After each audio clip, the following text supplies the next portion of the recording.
Hey, how's it going, YouTube? How y'all doing today?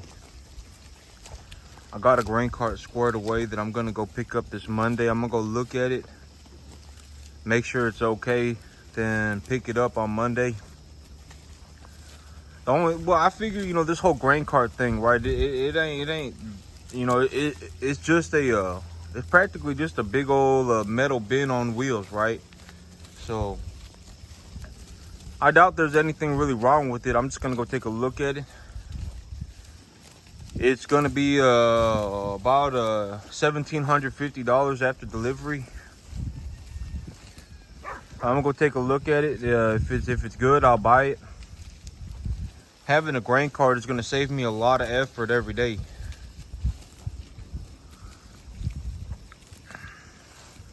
That grain cart.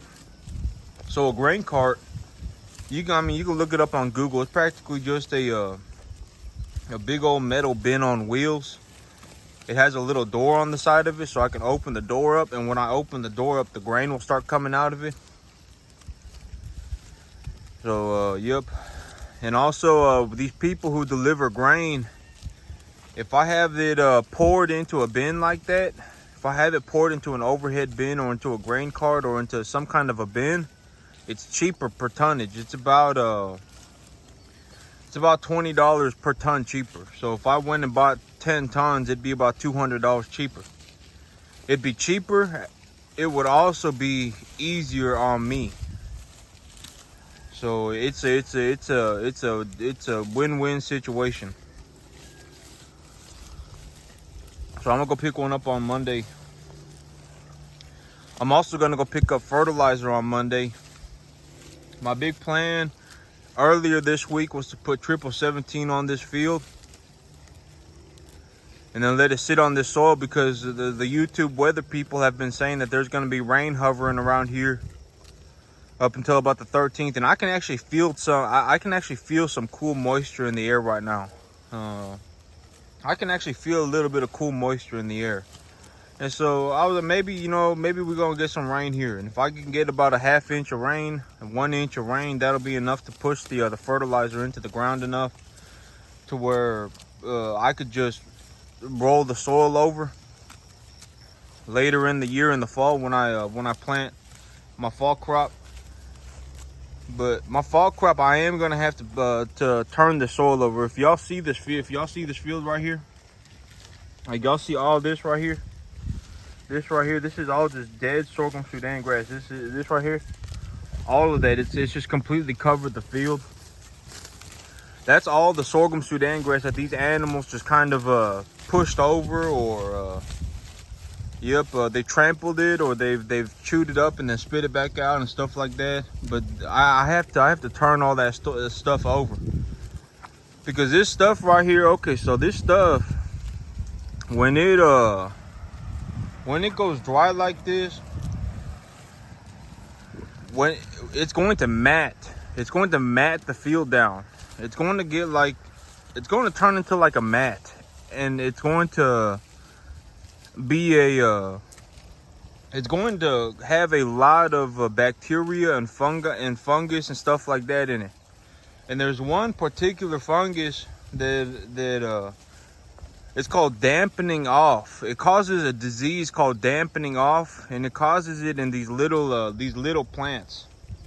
And so this dead plant material, it's going to be like a breeding ground for fungus and bacteria.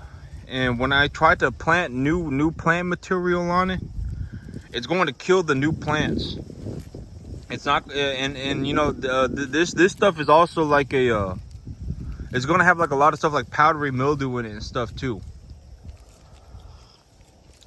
So I'm gonna have to roll all this stuff into the soil to keep it from causing bacteria problems, causing fungus problems. And also, when I run the grain drill over this right here, it's gonna have a difficult time pushing seed into the soil because of this matted material right here.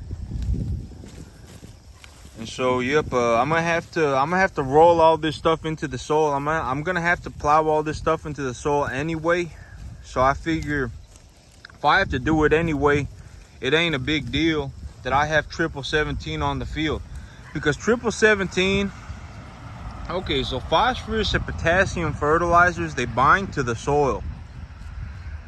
Soil naturally has a negative charge on it, and phosphorus and potassium fertilizers have a positive charge. And so the phosphorus and the potassium fertilizers will just bind to the soil, and they'll just literally stick to the soil and sit on the soil.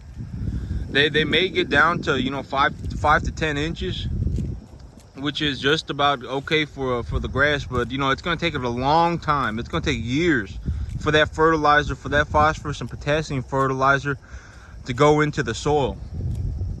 And so, you know, if I put phosphorus and potassium fertilizer on here and I just leave it on the top of the soil and hardly get any rain on it, it'll be just fine. And if in terms of the nitrogen fertilizer, if I get just half an inch of rain on it, it'll be enough rain to push the nitrogen fertilizer into the ground hard enough to stop it from off-gassing, or to stop it from essentially just evaporating into the air. And so, you know, okay, so right now cattle prices are good. Cattle prices are very high. Fertilizer prices are very low. So my big idea in terms of budgeting for my cattle business right now is to grow as much grass as I can, because the grass right now, if I were gonna grow a field of grass for these animals to eat, it would cost me maybe $150, $140 a month. So if I was gonna buy enough fertilizer to grow all of these animals an unlimited supply of grass, it would cost me about $140 a month. But I need rain. If I don't have rain, it won't. Nothing will grow. And if it's also, if it's over 100 degrees, like this sorghum Sudan grass, it's still green, right? It's still alive. But if it gets over 100 degrees outside, it ain't hardly gonna grow. Because the thing about sunlight is, okay, so if it's real hot outside, right? Let's say I'm standing outside and it's real hot. After about the first hour, I'll be like, man, I think I need to go inside. Like I'm burning up. And then after 2 hours, I'm gonna be like, man, I think like this is bad. Like I'm starting to sunburn over here. And then about the third hour, it'd be like, man, I got 3rd-degree burns all over my body. That's just how heat works, right? If I stand out in the sunlight, the longer I stand out in the sunlight, the hotter it gets on me. Even though the temperature may be the same outside, the temperature on me gets hotter. And it's the same way with these plants. And so if these plants are sitting out in the sun 7, 8, 9, 10 hours a day under full sunlight, I mean, it's gonna burn them up. It's going to burn them up, and they hardly gonna grow. And so, I mean, the grass is still green and it's still survived, but it's just too hot. And so, you know, I ain't really that motivated to put a whole bunch of effort into this grass, because my effort, in all honesty, it ain't gonna matter, right? If it don't rain and if it don't get a little bit cooler, this grass, it ain't gonna grow. It don't matter what I do. And so, you know, my big plan right now is in September, or maybe about late August, I'm gonna roll all this stuff over. I'm gonna put the 1717 on the field right now.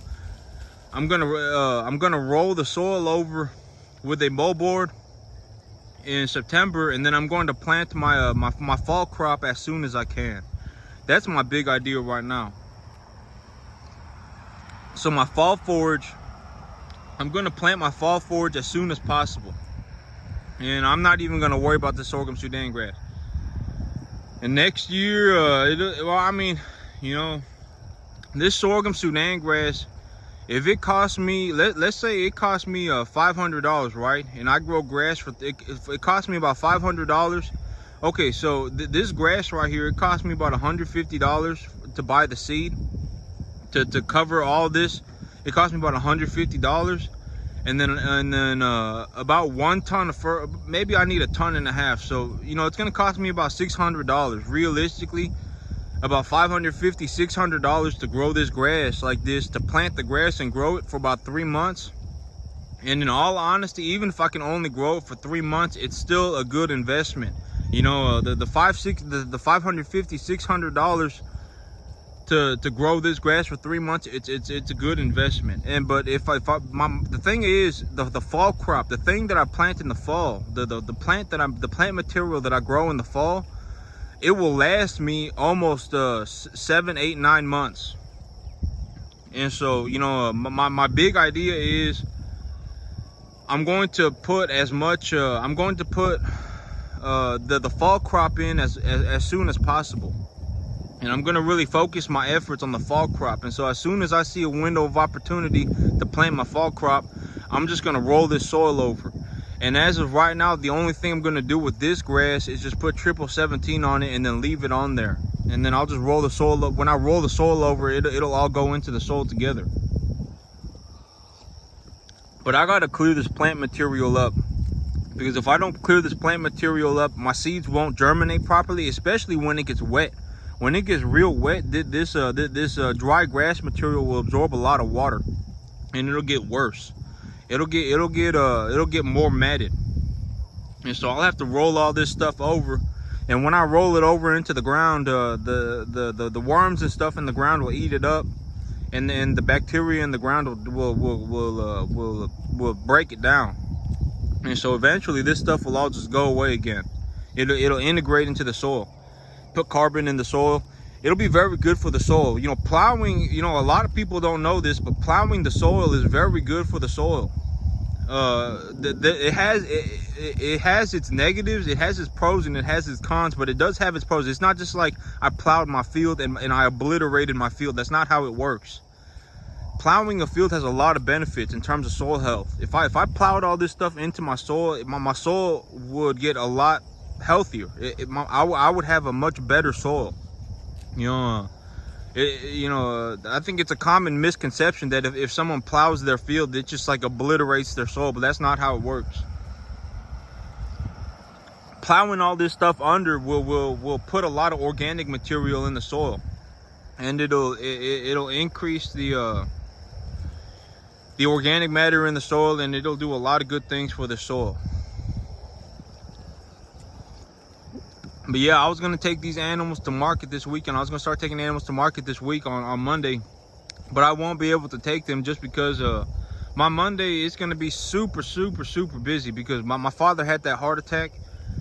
And so, you know, I got to go pick up the grain cart. Then I got to go pick up fertilizer. And then I got to put the fertilizer on this field. That's what I got to do this Monday. Next Monday, I may be able to go to the sale barn.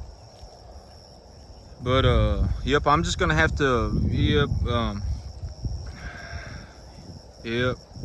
I got a lot going on, so I won't be able to make it there this Monday. It just is what it is, and that's okay. It's perfectly fine. It's all right. But yep, that's it for me today, YouTube. Y'all have a good one.